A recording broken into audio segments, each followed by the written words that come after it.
Did you know introducing yourself in an interview is not the only place you should do it well?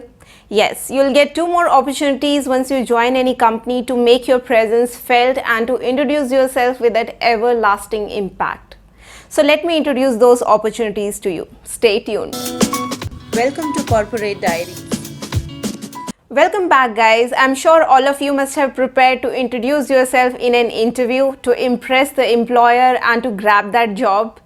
I know that's important, I agree. But what next? Are you ready to introduce yourself in more scenarios? Let me break it down for you. So here are three typical scenarios where you need to introduce yourself. The first one, and a very common, is whenever you appear for an interview. Second is in the ice-breaking sessions that happens during the induction. Third, when you meet key people at your office, for example, director level and above. These three scenarios are different from each other, and what you need to speak in one will not work for the other two. Number one, the interview. It's very formal in nature and the interviewer only want to hear about your technical abilities or what value you can add to his team or the project you are being hired for. The personal information exchange is very limited here. He is probably not interested in knowing what kind of person you are in your day-to-day life. So I'll not go in more depth about this point because more or less we are aware about it and there's so much information available over the internet for this point. Number two, the ice-breaking sessions. So whenever you join any company, you undergo induction programs that can last from 1 day to 7 days.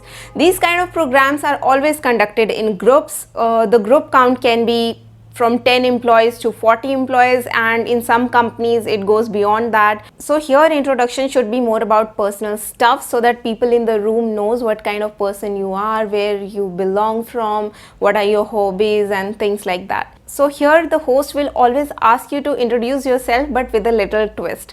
They'll give you a crazy question to answer. So to give you example, I'll share my own experience of one of the company I joined. So when I was in that session, the host asked me to introduce myself. The host asked me, apart from your introduction, you have to tell us 2 unusual facts about yourself.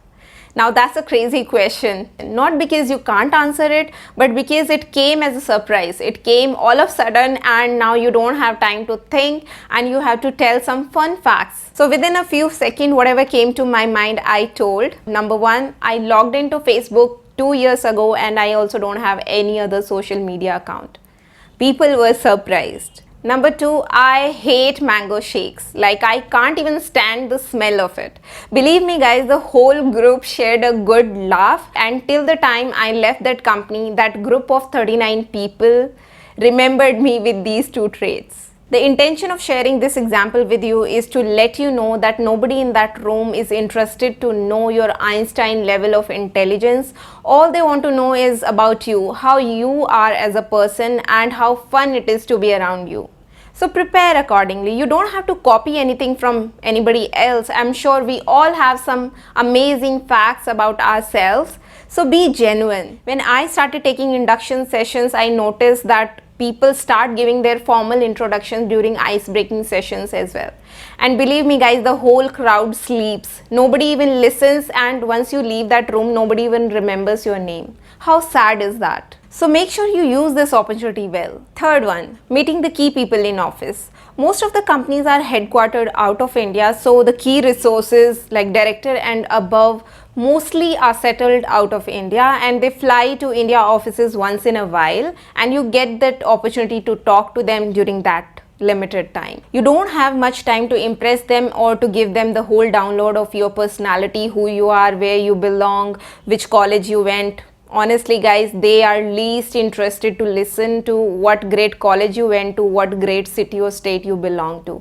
They don't have time for all such things, and even if you tell them that, it's like, so no use. So what they are interested in, which you can talk and leave that mark. Here is a list. Start with your name and the team you're working for. Add the manager's name always, because these people know your managers by name, and if you tell them under whom you're working, they kind of relate it and remember you. It helps them to remember you. So make sure you mention your manager's name. Next very important thing to talk about is about your accomplishments. Tell him about any recent success that you achieved or any award, and how grateful you are to the management to receive that award, and appreciate your team, the work, and how happy you are working here. Tell about any upcoming project that you are looking forward to. In a very subtle way, slip the information in his mind that you can really do well on that project, and it would be great if they can assign you that kind of projects or share some related experiences. Very likely he'll remember you, and if there is a possibility, he'll assign you that project for sure. And from there on, they'll always remember you by name. And it's no secret that well-known employees always enjoys more benefit than others. So make sure guys, you prepare yourself for all the scenarios to make your presence felt, because all we need is a recognition in that whole crowd. Once we are there, it's not difficult. That's all for this video guys. I hope you find it useful. I'll see you in my upcoming videos. Till then, stay blessed and happy. Thanks for watching guys. Take care. Bye.